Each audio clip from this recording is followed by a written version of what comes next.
I want to talk to you today because I've gotten this question a couple of times. And it's probably a question that many times we don't think to ask, but it's a great question. It's a great thing to jump off of into a full-blown teaching. Onboarding people into a hub. Onboarding them, bringing in new people. Like, do we really want to let everybody in our prayer hub? How do we know if they're a witch? I was on a particular app today. I won't name the name, although you can probably figure it out. And I was doing a spiritual warfare Q&A. And I was letting people up on the stage to ask their question. And this woman came up, and something about the look of her profile picture disturbed me. And I was like, I don't know if I want to let this lady up or not. And I clicked open her bio, and she was a witch. Literally, she was a full-blown witch, a whole witch. I'm like, you've got to be kidding me. I'm not letting you talk. So I put her back in the audience. I didn't block her yet because I wanted to see what she'd do. But and probably, look, probably you're not going to get a lot of witches trying to join your prayer hub.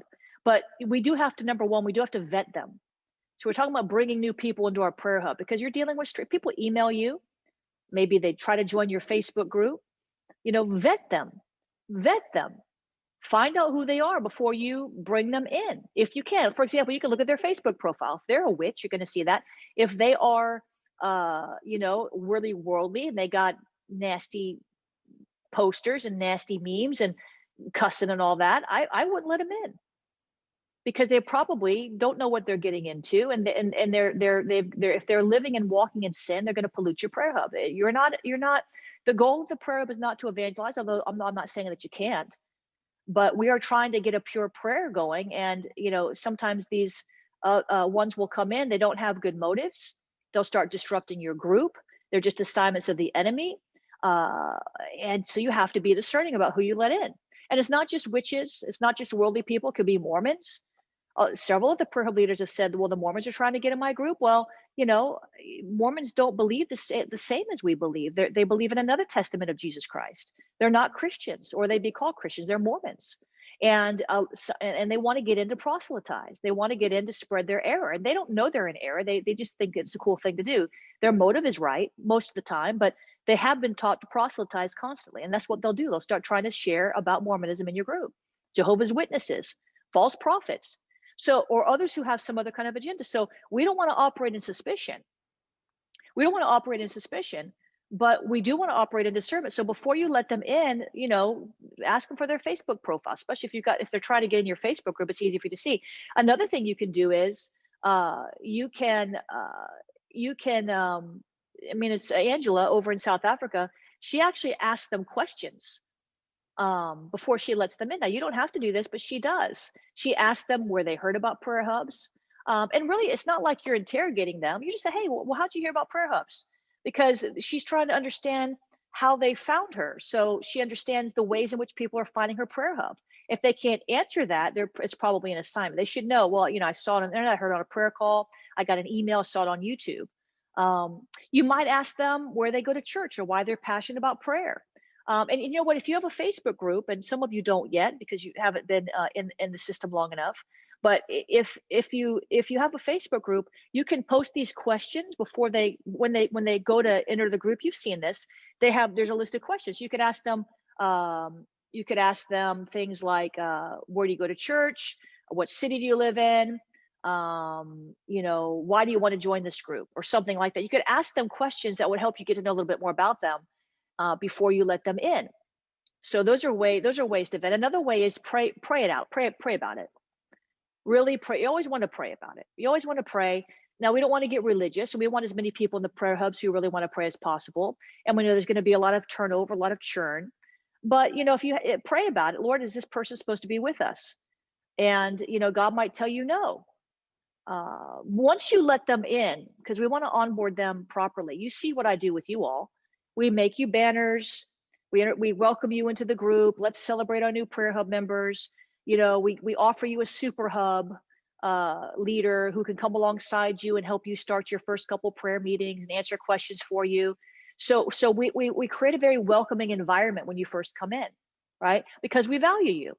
So when you bring a new member in, introduce them to, you don't have to make a banner, just welcome them. Facebook has a feature where it lets you welcome new members. So you just welcome them. Or, you tag them on a post and you say, hey, share a little bit about yourself, introduce yourself to the group.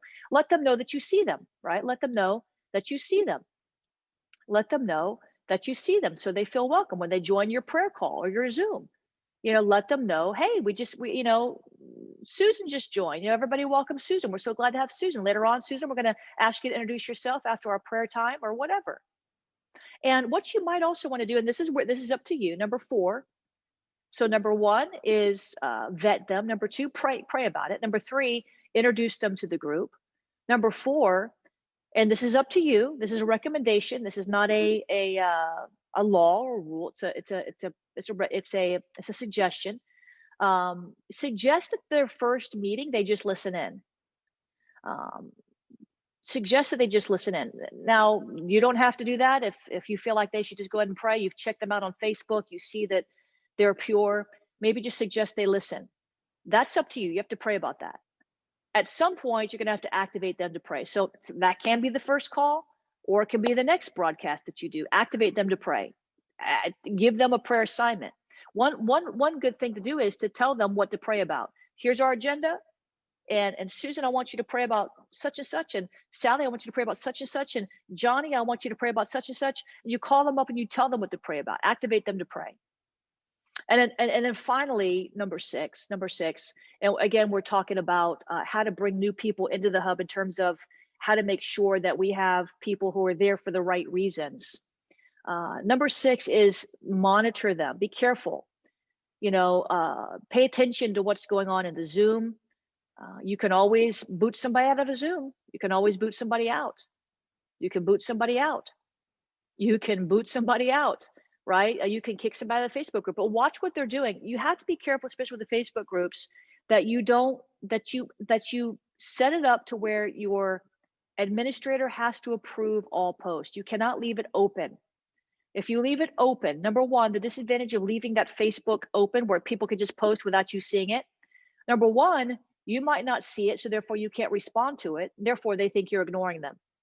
So by virtue of the fact, if you have to approve what is posted in the group, and that's in your Facebook settings, and you can contact Anthony if you can't figure that out, you're the one that approves it. So then if it's not appropriate, then you don't approve it.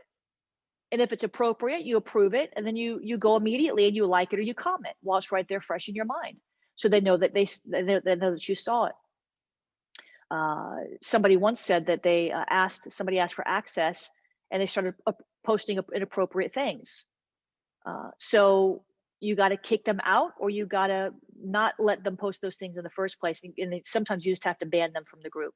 It's always going to happen that we have people who try to get in our prayer hubs that have wrong motives.